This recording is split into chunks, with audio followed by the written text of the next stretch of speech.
반갑습니다. 초등교육 전문가 김선호 인사드립니다. 정말 너무 어려운 분을 멀리까지 모시게 되었습니다. 윤우상 정신건강의학 전문의 오늘 모셨습니다. 반갑습니다. 정신건강의학과 의사 윤우상입니다. 한 30년 정신과 의사 했고요. 심리극이라고 사이코드라마라는 연극적인 기법으로 마음을 치유하는 심리극 전문가로도 한 30년 활동하고 있습니다. 엄마 심리 수업 2 강강술래학교 책을 썼습니다. 반갑습니다. 오늘 한번 선생님 모시고 훈육에 대한 것 하나하나 풀어나가 보도록 하겠습니다. 일단 훈육이 왜 중요한지 말씀을 좀 부탁드릴게요. 훈육은 부모의 또 다른 사랑법이죠. 사랑법. 훈육이 없는 사랑은 있을 수가 없습니다. 사랑이라고 하는 것은 자녀가 건강하게 잘 자라는 거잖아요. 네. 훈육은 야단치고 혼내는 거로만 생각을 하는데 사실 아주 중요한 의미가 있어요. 네. 프로이드라는 정신분석학자가 얘기한 초자아, 이드 이런 심리학 용어가 있어요. 네. 이드라고 하는 것은 동물적인 본능이에요. 먹고 싶으면 먹고, 싸우고 싶으면 싸우고, 싸우고 싶으면 싸우고, 남의 물건 가져오고 싶으면 가져오고, 이런 것이 이드, 동물적인 본성이거든요. 다 우리 속에 있는 거고, 초자라고 하는 것은 도덕과 윤리적인 영역을 담당을 해요. 이건 하면 안 된다, 이건 하면 좋은 일이다, 이런 거 하면은 벌 받는다, 윤리적인 이런 기능을 담당하는 게 초자거든요. 네. 훈육은 한마디로 얘기하면 건강한 초자를 형성시켜 주는 거예요. 네. 초자는 한마디로 얘기하면 조절력이에요. 내가 남의 갖고 있는 로봇이 마음에 들어서 그냥 가지고 오고 싶을 때, 아, 이걸 가지고 오면 안 되지 하고 자기의 욕망을 조절하는 능력. 네. 그게 초자거든요. 좀 더 부연 설명하면 나에게 해가 되는 행동을 안 하는 거, 그리고 남에게 해가 되는 행동을 안 하는 거. 그 능력이 초자의 능력이에요. 그 능력을 키우는데 훈육이 반드시. 그러니까 초자아를 키우는 방법이 유일한 게 훈육이에요. 아, 유일한 방법이. 예, 유일한 거예요. 그래서 훈육을 야단치고 혼내는 거로만 이해하시면 안 되는 거거든요. 우리가 아이들한테 조곤조곤 얘기하는 거, 6살짜리 아들이 친구의 로봇을 가지고 왔다. 그럼 처음에 그걸 가지고 오는 것은 나쁜 거야. 친구 마음이 아프잖아. 도덕질이랑 똑같은 거야. 그러니까 가져오지 마. 그게 훈육이거든요. 네. 그런데 계속 그래요. 왜냐하면 아직 인지 발달 능력상에서 언어적인 걸 머릿속에 담아뒀다가 자기가 어떤 행동을 할 때 부모가 얘기했던 언어적인 지시를 다시 끄집어내서 자기 행동을 조절하는 능력이 고도의 인지 능력이에요. 어른들은 쉽게 하지만, 그러니까 정신과적으로 초자가 형성되는 나이를 10살 정도로 생각을 해요. 요새는 좀 빠르긴 하지만 그 나이가 언제는 초등학교 2, 3학년 때 제대로 초자가 형성이 되는 시기거든요.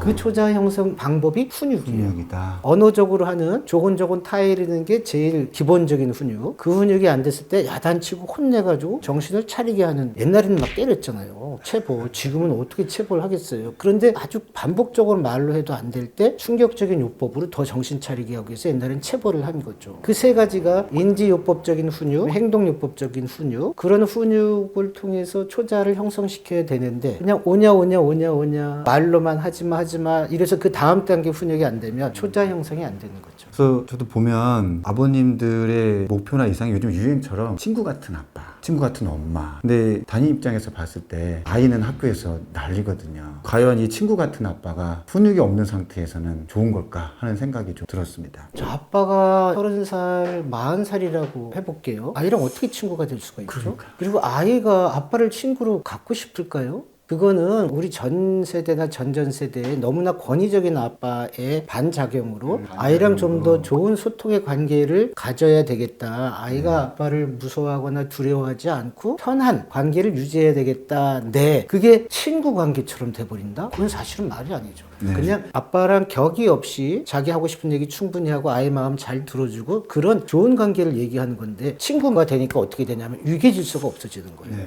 어떻게 아버지랑 아들이랑 딸이 위계질서가 없어요. 그거는 아이가 인지기능이 있고 자기의 행동 능력을 조절할 수 있고 위계질서를 아는 나이인데 그 위계질서를 없이 만난다고 하는 것은 정말 좋은 게 아니에요. 네. 그러면 어떻게 되냐면 친구 관계가 되지, 부모를 존중하거나 예의를 지키거나 조심하거나 이런 게 없어져요. 친구 관계에 무슨 예의가 있어요. 그건 아닌 거예요. 그러다 보니까 내가 이러는데 당연히 선생님도 그렇게 해줘야지. 나도 야단 안 치고 친구처럼 지내는데 왜 선생님이 그래서 내 아이의 마음을 상하게 하나. 오바되면 그렇게 될 수가 있는 거죠. 그러니까 선생님의 권위까지도 낮춰지기를 원하는 거예요. 이거는 교육 문화적으로 아주 위험하다고 봐요. 지금 많은 공감이 되고요. 또 선생님들 중에도 아이들이랑 친구 맺기부터 하는 걸 보면 저러다가 아이들이 선을 넘을 텐데 하는 부분을 느낄 때가 있어요. 이게 이제 같은 맥락에서 볼 수 있겠네요. 그렇죠. 친하고 격의 없이 지내는 거하고 위계질서 지키는 거하고는 다르거든요. 이게 없어져 버리면 존중이라는 개념이 없어져요. 지금은 가정에서나 학교에서나 그러니까 고학년 올라가게 되면 문제가 드러나게 되고 부모님 무시하고 선생님 무시하는 행동이 나타나는 거죠. 그래서 어떻게 훈육을 하려고 하는데 나는 훈육한다고 하는데 이게 혹시 체벌이 되면 어떡하지? 염려하시는 분들이 계셔요. 훈육과 체벌은 뭘 기준으로 나눌 수 있을까요? 우리가 체벌이라고 할 때 옛날에 때렸잖아요. 그러니까 체벌을 때리는 개념으로 한다면 요새는 때릴 수는 없죠. 근데 훈육이 크게는 두 가지, 인지적인 훈육과 행위요법적인 훈육이에요. 정신과적으로 볼 때 인지적인 것은 쉽게 해서 말로 하는 거예요. 말로 타이르고 설명하고 가르쳐주는 거. 근데 말로 해서 안 되는 아이들이 있단 말이에요. 특히 초등학교 1, 2, 3학년 정도까지는 아이들이 이드 덩어리예요. 그냥 자기 하고 싶은 대로 한단 말이죠. 예, 그것을 조절해서 초자를 형성시켜주는 가장 중요한 시기가 사실은 1, 2, 3학년 때예요. 근데 그것도 아이들의 능력에 따라 다르거든요. 언어 능력이 빨리 발달된 아이들이 있고 수리 능력이 빨리 발달되는 아이들이 있는 것처럼 그럼 초자 능력이 선생님 얘기를 듣고서 자기 행동을 조절하는 능력이 빨리 발달되는 아이들이 있어요. 하지만 기가 세고 에너지가 많은 애들은 그 다음에 인지적인 것보다는 몸의 에너지가 강한 아이들은 그게 늦게 발달된단 말이죠. 그럼 인지요법이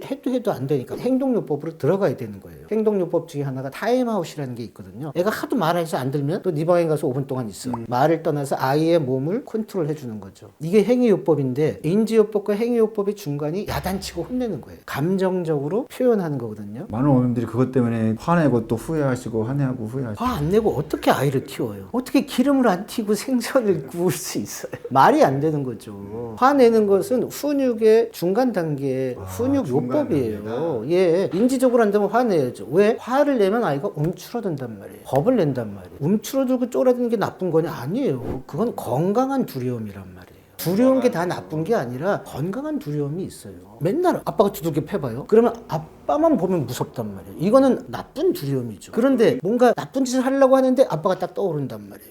그럼 안 될 텐데 아빠한테 혼날 텐데 그 순간에 내가 안 좋은 행동을 할 때 두려움을 느낀다? 그건 건강한 두려움. 초자 형성의 하나가 두려움이 있단 말이에요. 내가 이 짓을 하면 벌을 받아. 그런데 그걸 오해하시면 안 된다고요. 제가 운전할 때 경찰말 보면 놀래나요? 아니란 말이에요. 신호 빨강인데 몰래 갈까 할 때 경찰이 보면 그때 깜짝 놀래잖아요. 그게 나의 초자란 말이에요. 그거를 구분하셔야지 돼요. 그래서 인지적으로 안 될 때는 야단치고 혼내야지 돼요. 그게 아이한테 심리적인 트라우마를 주고 정서적인 악영향을 준다? 그건 아이를 유리병으로 보는 거예요. 그 정도만으로 아이들이 끼지 않는 거죠. 아니죠. 오히려 그렇게 안 내고 야단 안 친 아이들이 세상에 어떤 세상이에요. 얼마나 갈등이 많고 얼마나 이걸 화도 한 번도 안 받은 애가 사회생활에서 말이 안 되잖아요. 오히려 적절한 화남을 통해서 스트레스 저항력을 키운다거나 내공이 쌓인다는 거네요. 당연히 내공이 엄마라는 기본이 사랑이 있잖아요. 거기서 아이가 화도 받고 억울하기도 해보고 대꾸도 해보고 이런 트레이닝을 받아야죠. 그게 왜 그러냐면은 너무 무지막지하게 이드적이고 동물적인 엄마들이 있어요. 그런 엄마들 때문에 아이들이 정서적으로 문제가 있다. 이게 너무 일반화돼서 화내면 안 된다가 돼버리는 거예요. 훈육을 할 때 화를 낸다면 한계의 선이 있나요? 한계라고 하면 때리지 않는 거죠. 때리지 않는 거예요. 그런데 뭐 정말 말이 안 되고 정말 야단치고 혼내도 안 되면은 교육적인 체벌이 필요할 때도 있긴 있어요. 어느 정도까지 화를 내냐 이거는 있을 수가 없죠. 그건 엄마의 자연스러운 그때의 감정이니까요. 대신 화낼 때 그냥 화 내시고 내가 너무 화를 자주 내 그러면 화를 좀 안 내려고 하면 끝이에요. 그게 그 엄마의 스타일이니까요. 아이는 그 엄마를 통해서 적응하면서 내공이 쌓이는 거라고요. 그 화를 꾹꾹꾹 참으면 어머님들한테도 어떤 안 좋은 영향이 있을 것 같거든요. 화병 생기죠. 화를 내면 풀어지잖아요. 저것이 하면서 계속 그게 남아있죠. 그럼 그 에너지를 주잖아요. 저것이 참죠. 잘못해서 한 번 폭발하면 그동안 참았던 게 다 나오죠. 참을 수 있으면 참지만 못 참을 때 그냥 자연스럽게 화를 내는 게 그게 부모 자녀의 건강한 관계예요. 어머님들 화내셔도 됩니다. 안 내고 어떻게 키워요? 너무 과하게 아이를 관계가 깨질 정도로 하는 거야 안 좋은 훈육이고, 훈육을 하는데 그냥 일시적으로 그럴 수는 있죠. 당연히 야단 맞으니까 그럴 수는 있지만 훈육으로 인해서 진짜 관계가 깨진다면 문제가 되는 훈육이죠. 훈육은 아이의 건강한 초자를 만들려고 하는 건데 실제로 훈육은 엄마들마다 다른 거예요. 엄마의 기질마다 다르고 아이의 기질마다 다른 거란 말이에요. 훈육을 잘하는 엄마는 되게 어떠냐면요, 엄마가 다혈질이 아닌 경우예요. 거기다 그러다가 아이가 엄마 말을 비교적 잘 듣는 아이예요. 그래서 훈육이 잘 되는 거지. 그래서 어느 집이나 훈육을 잘했다 못했다 얘기할 수가 없어요. 다혈질의 엄마는 화를 많이 내면서 아이를 키울 수뿐이 없어요. 기준은 이건 있어요. 기질로 따진다면 순한 아이는 좀 더 순하게 훈육을 하는 거고요. 좀 기가 센 아이는 좀 더 1도씩 좀 더 세게 해야 되는 거거든요. 순한 아이를 강하게 잡으면 어떻게 돼요? 아이가 약해질 수가 있죠. 기가 센 아이를 순하게 하면은 훈육을 안 될 수가 있죠. 그것만 기준으로 해서 엄마랑 자녀의 케미를 좀 봐서 이게 제일 적절하지 않나. 기질을 말씀을 하셔서 우리 자녀의 성향이 다 다르니까 가정마다 요즘에 MBTI 예. MBTI 성향에 따라서 좀 유의할 사항이 있을까요? MBTI에서 제일 문제가 되는 거는 J형, P형. J형이 막 꼼꼼하고 계획적이고 규칙적인 스타일인데 저는 그냥 그걸 FM 스타일이라고 얘기를 쉽게 하고요. P형이 그때그때 즉흥적으로 계획성 없고 하고 싶을 때 하는 스타일이거든요. 그 형이 제일 좀 문제가 될 수는 있어요. 왜냐하면은 J형 엄마는 P형 스타일을 게으르고 둔하고 지멋대로라는 색안경으로 끼고 볼 수가 있어요. 그럼 판단을 할 수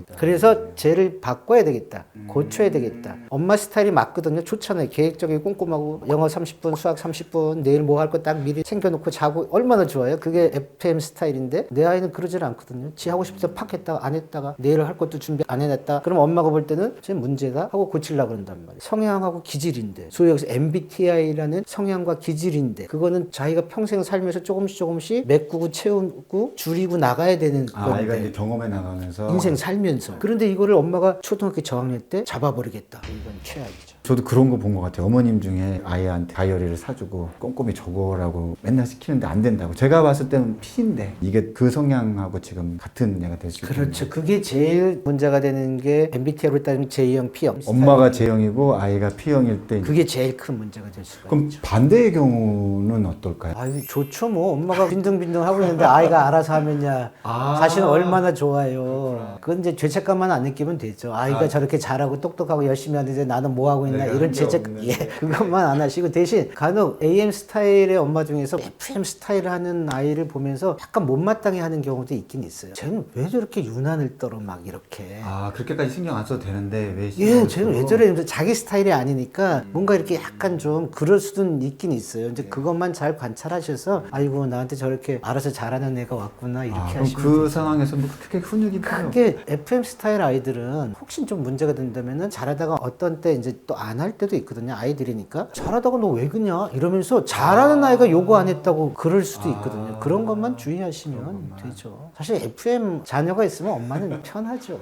그 훈육을 하면서 자존감이 높아지는 방법이 있을까요? 고도의 방법인데요. 자, 훈육은 아이의 동물적인 것을 조절시키는 거거든요. 훈육은 건강한 초자를 형성시켜 주는 건데 그런 건강한 초자를 형성시켜 주는데 두 가지 방법이 있어요. 친구의 로봇을 좋아서 아무 생각 없이 가지고 왔다. 그러면은 아주 엄청나게 혼을 내면서 그건 나쁜 짓이야. 그건 도둑놈이야. 그러면은 경찰에 끌려가. 이렇게 겁을 주는 거죠. 경찰에 잡혀간다고 얘기해도 되나요? 뭐 상관없어요. 사실은 그런다고 아이들이 안 믿으니까. 예를 들어서 이제 그렇게 좀 과하게 했단 말이에요. 그럼 아이가 나중에 또 로봇을 가지고 오려고 할 때 이런 나쁜 짓이지 벌 받지 하고 두려움이 생기면서 이걸 안 하는 거. 이게 기본적인 훈육의 방법이에요. 근데 여기다 플러스 알파를 더해주면 좋죠. 뭐냐면은 너 그걸 가져오면 나쁜 짓이야. 그럼 벌 받는 거야. 알았어? 하고 두려움도 섞어주지만 우상이 너는 친구 물건 가져와서 친구 마음을 아프게 하는 애이고 싶어? 아니면 친구한테 도움을 주는 애이고 싶어?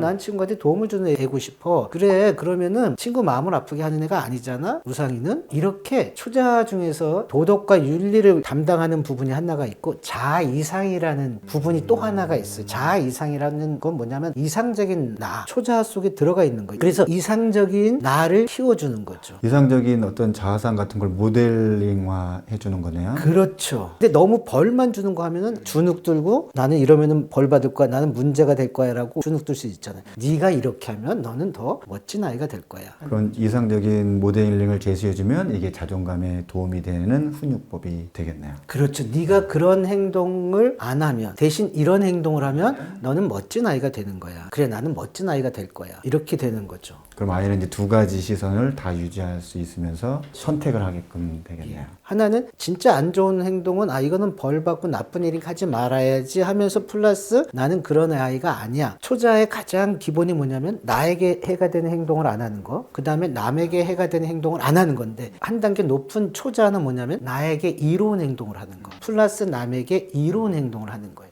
그게 자존감이 높아지는 거죠. 그걸 같이 써주셔야죠. 그 마지막으로 어머님들이 이것 하나는 좀 기억해 줬으면 좋겠다 하는 것 부탁드리겠습니다. 훈육은 엄마의 사랑법이에요. 지금 가장 큰 문제가 뭐냐면 개인적인 훈육은 서너 살부터 초등학교 들어가기 전까지, 사회적인 훈육은 초등학교부터 초등학교 한 3, 4학년이 끝나거든요. 사회적인 훈육은 학교에서 해야지 돼요. 왜냐면 엄마가 아이의 사회생활을 못 보니까. 그래서 선생님의 훈육도 선생님의 꼭 필요한 사랑법으로 인정을 해주셔야 되는 거예요. 훈육은 야단치고 혼내는 게 아니라 꼭 필요한 아이 성장 수준에 맞는 또 다른 사랑법이다, 이렇게 생각을 하셔야지 됩니다. 훈육은 초자아를 형성하게 하는 유일한 방법이다. 꼭 기억하시면서 소중한 시간 내주셔서 정말 감사합니다. 예, 감사합니다. 반갑습니다. 초등교육 전문가 김선호입니다. 오늘 불안에 대한 이야기 함께 해 주실 겁니다. 간단하게 소개 부탁드리겠습니다. 네, 안녕하세요. 정신건강의학과 의사 윤우상입니다. 반갑습니다. 불안을 잘 관리하는 게 왜 중요한지부터 말씀을 부탁드리겠습니다.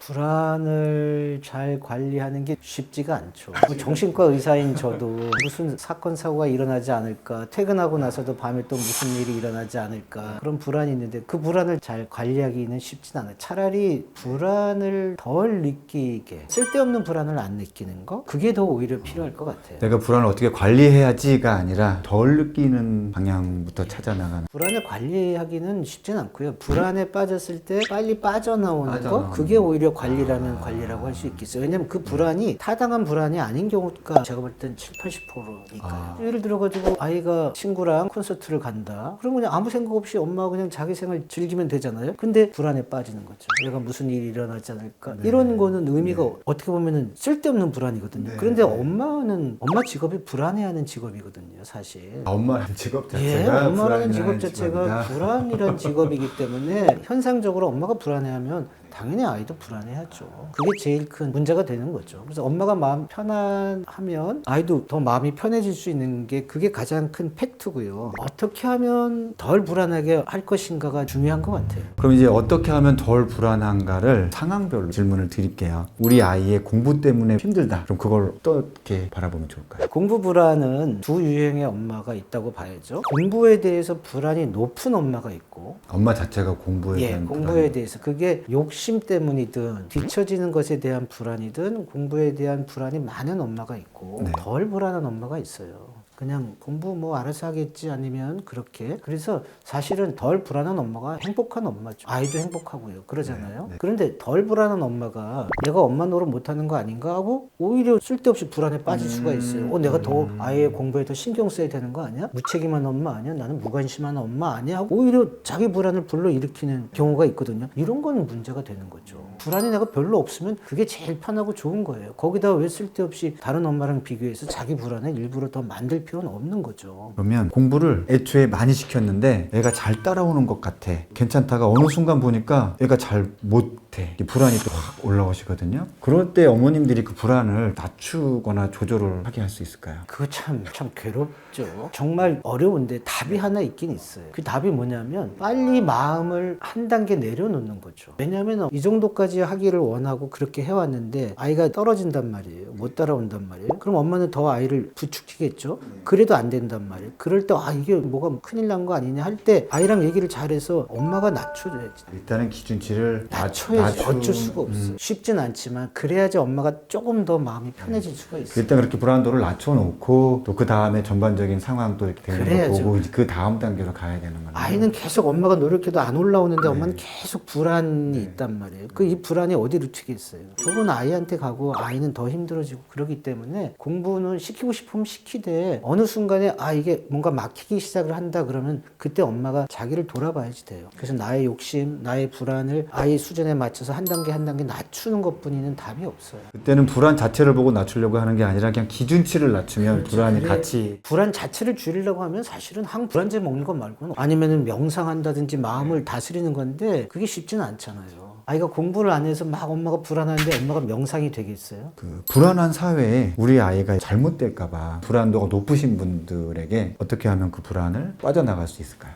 불안한 사회니까 또 자녀 한두 명 키우니까 그런 불안은 어쩔 수가 없어요. 사실은 그 불안 때문에 아이를 컨트롤하게 되면 걱정되니까 못 나가게 하고 못 놀러 가게 하고 사람 많이 모이는데 막고 그렇게 하다 보면 아이의 자발성과 아이가 재미있고 그런 삶을 막게 되니까 좋은 건 아니죠. 불안으로 인한 어머니의 제어가 아이에게는 오히려 통제가 되고 경험치를 쌓을 수 있는 걸 막아야 되는 거네요. 그렇죠. 왜냐하면은 그 일은 엄마의 불안이죠. 세상에 아무리 험난하다고 하더라도 그게 일어날지 안 일어날지 모르는 상황이잖아요. 얘가 어디 가서 정말 이거는 문제가 되는 상황이다 그러면 당연히 그건 제한해야 되지만 누구나 똑같은 경험을 하는데 이것은 수학여행을 제주도로 가는데 배 타고 간다? 그래서 우리 아이는 안 된다? 이거는 우리 아이만 특별히 그 불안 때문에 더 일상적인 경험에서 빼버리는 거잖아요. 그게 아이한테 좋을 건 없죠. 그건 아이를 컨트롤하기보다는 힘들지만 엄마의 불안을 컨트롤해야죠. 나의 불안을 통제한다는 건 내가 지금 이것 때문에 필요 없는 불안을 하고 있구나 하고 이렇게 의식을 자꾸 해야 된다는 의식을 해야 되는데 그 불안이 조절되기는 쉽진 않아요. 그래도 내가 불안 때문에 5개를 못하게 한다고 할 경우에 이거는 나의 불안이야 하고 1도씩 나의 불안을 막고서 아이한테 그런 경험을 해주겠다라는 마음가짐을 가지셔야지 돼요. 5개를 못하게 했다면 그래도 이번에 하나는 좀 열어주자는 식으로 이렇게 단계로 가. 왜냐면 불안이 많은 엄마는 5개를 다 놔줄 수는 없어요. 어떤 엄마는 5개 하라면 불안이 요만큼 있기 때문에 다 해줄 수도 있거든요. 또 어떤 엄마는 3개를 놔줄 수도 있어요. 근데 그건 엄마 스타일이에요. 그런데 다 막지는 말아요. 엄마로서 아이의 성장과 경험을 위해서 하나씩이라도 풀어주는 힘들지만 그런 마음을 가지셔야지 돼요. 그 단계를 거치면서 불안을 조금씩 어머니들이 그게 엄마가 또 성장하는 거거든요. 그럼 엄마도 더 좋은 거죠. 불안을 하나씩 자기 스스로 내려놓을 수 있으니까. 사실 아이 키우면서 부모도 같이 성장하는 게 너무 맞는 것 같아요. 또 이런 불안을 가지고 계신 분이 있거든요. 우리 아이가 또래에 비해서 뭔가 좀 달라. 관계성도 부족하고 분노 조절이 좀 잘 안 돼. 우울이 심한 편이야. 약간 심리적으로 어려움이 있다라고 부모님들이 여기시는 경우에 그런 분들은 본인의 불안을 또 어떻게 바라봐야 될까요? 실제로 아이가 문제가 있어서 누가 봐도 최소 3분의 2 이상이 비슷한 의견을 가지고서 쟤는 저게 문제다 할 경우에는 뭐 상담을 받아보거나 뭐 그런 게 필요하죠. 근데 다른 사람들은 괜찮다고 하는데 나한테만 그게 꽂히는 경우가 아주 많단 말이에요. 엄마가 보기엔 우리 아이 지금 분노 조절이 안 되는 것 같아 하고 막 걱정을 하지만 그게 프레임이거든요. 엄마의 색안경이라고 얘기할 수 있죠. 왜냐면 우리 아이가 잘 자라기를 바라기 때문에 건강하게 그래서 장점을 보기보다는 부족한 점을 아무래도 보게 돼요. 부모님들은. 그래서 그 부족한 거에 꽂히다 보면 사실은 문제가 아닌 성장 과정 속에서 일어날 수 있는 어떤 액션, 리액션 상황에서 일어날 수 있는 그런 문제인데 그거를 문제화 해가지고 계속 그걸로 보게 되면 어떻게 돼요? 보기만 하면 그걸로만 보이게 되거든요. 그게 사실은 제일 문제가 되죠. 그러면서 불안이 올라오고 그럴 때는 불안을 줄이는 방법 하나는 주변 사람들한테 물어봐서 그 의견을 그냥 들어주고 나의 불안을 낮추는 거 그게 제일 좋을 것 같아요. 주변에 물어보고 뭐 그 정도면 괜찮아 의견이 뭐 3명 4명 있다 그러면 내가 좀 잘못 바라보고 있을 수도 있구나. 근데 이것도 있어요. 만약에 10명한테 물어봤는데 9명이 다 괜찮아 그래도 한 명이 좀 문제가 있는 것 같아 그러면 그럼 또 거기에 버려요. 그래요. 그래서 주제가 불안이긴 하지만 이거는 정말 매끄럽게 답은 없어요. 왜냐하면 저도 정신과 의사지만 사실은 매일매일 불안 속에 살고 있거든요. 그때 조절하려고 하지만 쉽진 않아요. 그런데 자녀를 키우는 엄마들, 특히 어린 자녀들의 약간 문제가 있다고 생각하는 그런 느낌이 드는 엄마들은 그 불안 관리하는 게 정말 쉬운 건 아니에요. 근데 결국은 내가 불안하구나라고 먼저 알아차리는 거예요. 이게 실제 팩트, 객관적인 사건이기보다는 내가 좀 오버해서 불안해하는구나라고 인지를 하고 불안 속에 빠져 있기보다 그래서 1도씩 불안을 덜어내려고 하는 그런 마음만 있으면 저는 아주 좋다고 생각을 해요. 지금은 그래 좀 구체적인 불안인데 뜬금없이 불안이 올라오시는 분들의 하소연이 있어요. 일단 기본적으로 내가 잘하고 있는 건가 자체부터 막 의심이 들고 아이가 노는 모습을 봐서 기쁘다가 또 갑자기 또 한편으로는 또 불안이 올라온다고 하고 분명하진 않지만 엄마로서 가지고 있는 불안들이 이렇게 뜬금없이 올라온다. 이거 어떡하냐 괜찮은 거냐. 이거는 정상적인 반응이에요. 정상적인 반응이다. 엄마는 불안한 사람이에요. 제 자녀들이 다 성인인데 불안한데요. 그러니까 아빠인 저도 그런데 엄마들은 불안이 그거는 그냥 정상인데 중요한 중요한 거는 있냐 없냐의 문제가 아니라 정도의 문제죠. 그 속에 내가 빠져서 계속 쓸데없는 불안을 갖고서 나도 힘들고 불안하게 되면 자꾸 한마디 더 하게 되고 손을 한 번 더 대게 되잖아요. 그런 정도의 문제지 불안이 올라온다, 불안이 있다 없다 가지고 얘기할 수는 없을 것 같아요. 그러면 듣다 보니 불안도 어떻게 보면 그냥 감정이네요. 감정이 올라왔다가 안 올라왔다 하듯이 그냥 불안이라는 감정처럼 이렇게 올라왔다 안 올라왔다 하는 건 정상이다. 단 이게 강도가 좀 일상생활하기 좀 어려우거나 우리 아이에게 영향을 미칠 정도면 안 좋다. 그때는 이제 의식을 하고. 정도의 문제로 보셔야지 돼요. 불안의 정도 때문에 내가 아이한테 어떤 영향을 주고 있는지 아니면 내가 엄마로서 또는 부모로서 역할하는데 내가 이 불안 때문에 힘들어할 정도인지 그게 문제가 되는 거지. 그냥 불안은 사실은 일상이다 이렇게 생각하시는 게 더 나을 것 같아요. 어떤 분명한 목적이나 원인 없이 올라오는 예, 아주 불안도 많습니다. 그것도 지극히 정상적이고 일상적인 상황이다. 우리 어머님들 많이 의구심도 해소되시고 이미 불안이 많이 낮아지셨을 거란 그런 생각이 듭니다. 이 불안한 시대에 자존감을 그래도 괜찮게 탄탄하게 키운 부모님들의 공통적인 어떤 특징이 있을까요? 아이를 있는 그대로 인정해 주는 거예요. 그게 제일 말이 좀 어려울 것 같지만 그냥 내 아이는 괜찮아. 너는 네 인생 재밌고 의미 있게 잘 살 거야. 엄마는 너를 응원해. 그 마음을 계속 주는 거죠. 그러면은 그냥 아이가 자존감이 떨어지는 것은 액션, 리액션. 어떤 상황에서 자기가 누구보다 못했을 때 자존감이 떨어지지만 기본 자존감은 항상 있는 거죠. 근데 예를 들어서 엄마가 너는 안 괜찮아. 넌 이게 문제야. 너 이거 고쳐야 돼. 쟤 어쩌지? 저래 가지고 어떻게 살지? 이거 내가 고쳐줘야 되는데? 이런 마음을 계속 준다 그래봐요. 그럼 아이가 어떻게 자존감이 높겠어요? 그럼 계속 그런 피드백만 이렇게 하고. 알게 모르게 그렇게 손이 가고 그런 분위기를 주는데 아이가 어떻게 그러겠어요? 자기가 뭐 하려고 하면 그거 하면 이거야. 이렇게 되면 아이가 자기 행동에 대해서 자연스럽지가 않잖아요. 그래서 아이가 자존감이 높고 당당하게 느껴지는 아이들은 부모님이 아이를 있는 그대로 봐주는 그 모습 그 자체를 어떤 핸디캡이 있어도 그 자체를 인정해주고 좋게 봐주는 거죠. 그리고 거기서부터 뭔가를 같이 해나가서. 그 다음에 이제 플러스 알파를 해주거나 좀 과한 거는 덜라고 하고 좀 부족한 거 그냥 해주는 거 있는 그대로 보되 그렇게 하는 거죠. 예를 들어서 이렇게 얘기해요. 아이가 뚱뚱해요. 엄마가 뚱뚱해도 괜찮아. 지금 네가 음식 조절을 못해. 그래도 괜찮아. 근데 이제 앞으로 1도씩 이제 해나가자 이렇게 긍정으로 보는 거랑 뚱뚱하면 애들이 놀려. 또 이렇게 하면 놀려. 이거 어떻게 하지? 이렇게 한단 말이에요. 그럼 똑같이 뚱뚱해도 앞에는 엄마가 나를 괜찮다고 보니까. 엄마의 시선으로 자기를 이렇게 그렇죠. 딱. 그런데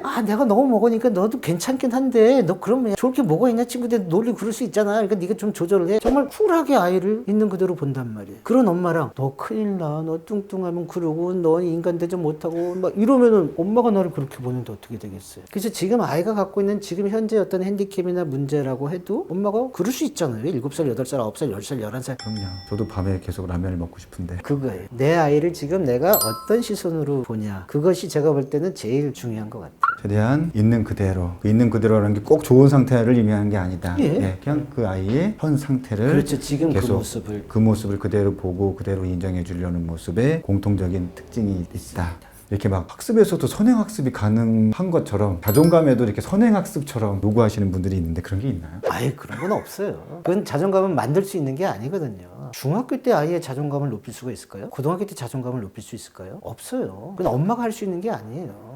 엄마가 어떤 시기를 정해놓고 할 수 있는 게 아니다. 예, 아니에요. 그냥 엄마가 아이를 믿어주고 지지해주고 그러면서 아이가 평균 정도 되면 자존감이 높은 거예요. 자존감은 평균이 높은 거다. 평균이 높은 그냥 나에 대해서 내가 나를 자학하거나 자책하거나 이렇게 안 들어가고 그러면은 괜찮은 거죠. 자존감이 높은 거는 별 의미가 없어요. 그런데 자존감에 대해서 너무 신경 안 쓰는 게 좋아요. 왜냐하면요. 초등학교 때 자존감이 높다고 생각했던 아이들도 얘네들이 중학교 올라가거나 초등학교 고학년 가잖아요. 들쭉날쭉이에요. 자존감이 높았다가 떨어졌다. 그런 과정이 초등학교 고학년부터 중학교, 고등학교, 대학교까지 계속 올라갔다 내려갔다 그래요. 그렇기 때문에 초등학교 때 너무 자존감을 높이네 뭐하네 여기에 크게 연연하지 않아도 아까 얘기했던 것처럼 믿어주고 지지해주고 그런 마음만 갖고 있으면 엄마로서는 그 이상 할 수 있는 건 없어요. 이 자존감이라는 것도 뭐 사춘기도 오고 하면서 이제 굴곡 과정을 거치는 거지 이걸 한번 이렇게 딱 높여놓고 가야지라고 생각하는 것 자체가 불안을 키우겠네요. 선생님한테 제가 여쭤보고 서울대학교 다니는 아이들이 다 자존감이 높을까요? 아니에요.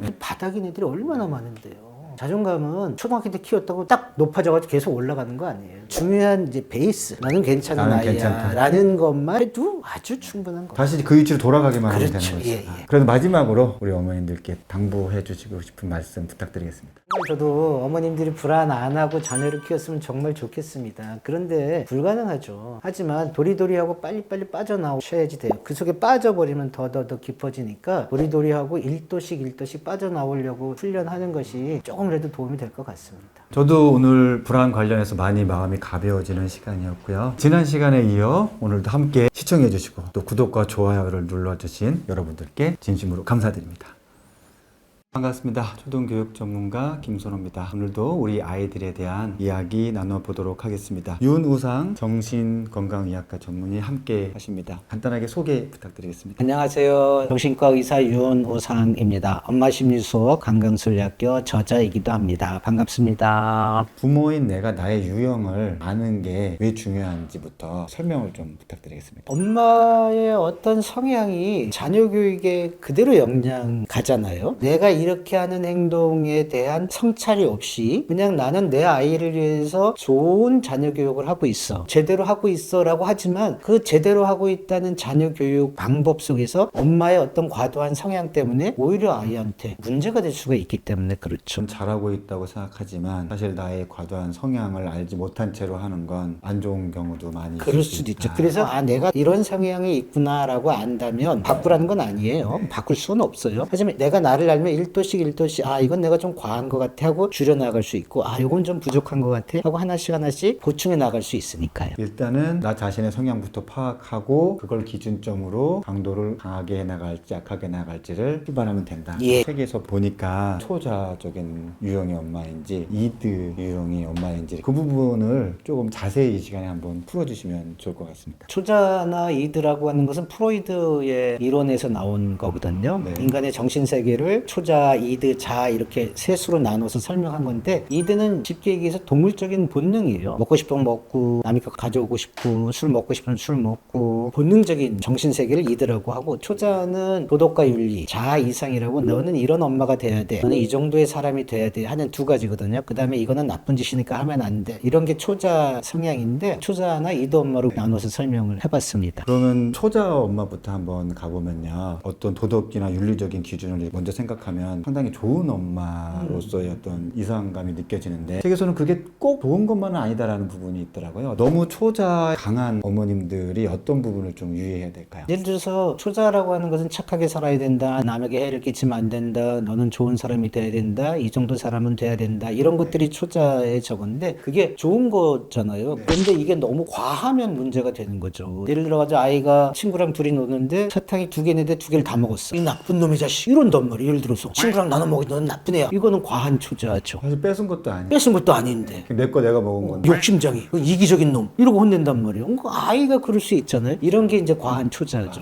그 다음에 아이가 인사를 안 했어. 이 나쁜 놈 집에 와가지고 너 인사하라 그랬지 하고 막 혼내고 야단치고 다음날 또 와서 인사하면 또 집에 와가지고 또 혼내고 야단치고 이런 게 체면 엄마죠. 내 아이가 인사를 안 했어. 내 체면이 구겨져. 나는 내 아이가 흠잡히거나 얘 때문에 내가 흠잡히는 거를 못 견디는 거죠. 이게 과도한 초자 엄마. 남한테 해를 끼치면 안 돼. 그걸 넘어서 남한테 조금이라도 안 좋은 소리 들으면 안 돼. 그게 과도한 거죠. 초자의 엄마 중에 과도한 경우 주변 사람을 너무 의식하는 그런 엄마 체면 엄마, 그다음 완벽한 엄마. 초자 엄마는 또 나는 이 정도의 사람이 돼야 돼. 공부를 하면 1등을 해야 돼. 이런 게 있잖아요. 근데 여기에 못 미친단 말이에요. 아이가 그러면 이제 막 엄청나게 막 그럼 아이는 이제 많은 스트레스를 그렇죠. 기준이 높아버리니까. 그러면 책에 가혹한 엄마도 나오던데 이것도 초자 엄마의 가혹한 엄마는 사실은 이드 엄마, 본능에 따라 움직이는 엄마들이 애 밥만 주고 자기 뭐 술 마시러 가고 말 안 들으면 막 두들겨 패고 막 이런 것이 그냥 아주 동물적인 엄마. 사실은 이드 엄마인데 초자 엄마 중에서도 가혹한 엄마가 있어요. 예를 들어가지고 아주 초자가 강해가지고 일기를 쓰는 게 너의 정신 건강에 좋고 글쓰기 능력도 좋아. 아가지고 매일 일기를 쓰게 했어요. 반성문 같이 너 오늘 뭘 잘못했는지 써. 이런 걸 쓰게 한단 말이에요. 엄마가 안 써? 안 쓰면 때리는 거예요. 너 엄마가 쓰라 그랬지. 너 오늘 뭘 잘못했는지 잘한 게 뭐라